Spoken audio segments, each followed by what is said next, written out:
सुविधा हामी कसैलाई छैन। त्यस कारणले पनि साथीहरू मिनेटको विकास क्रम बुझ्नका लागि अपडेट हुनका लागि रातभरि नसुती बस्नु हुँदो रहेछ भन्ने मलाई लाग्यो। तपाईको त्यो ऊर्जालाई म सलाम व्यक्त गर्न चाहन्छु। सलाम छ साथीहरू।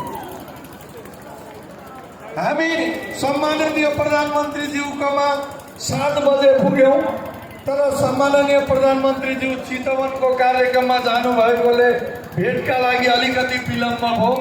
केही क्षणको पर्खाइपछि राति ठीक 9 बजेबाट हाम्रो कुराकानी सुरु भयो। सुरुमा महासङ्घको तर्फबाट हामीले कुरा राख्यौं।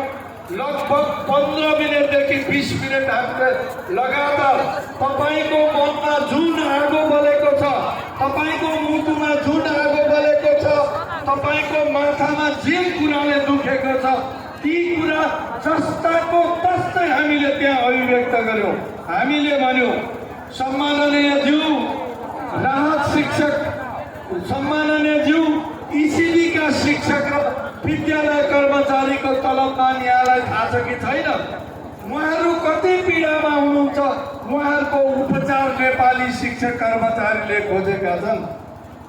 उहाँहरूलाई जीवन धान्न योग्य तलबमान र स्थायित्वको प्रक्रियाद्वारा म विद्यालयमा काम गर्छु भन्ने गर्वका साथ समाजका अगाडि उभिएर भन्न सक्ने परिस्थिति सिर्जना होस् भन्ने चाहेका छन्। सम्माननीय ज्यू राहत शिक्षकहरू, साबिक उच्च माविका शिक्षकहरू,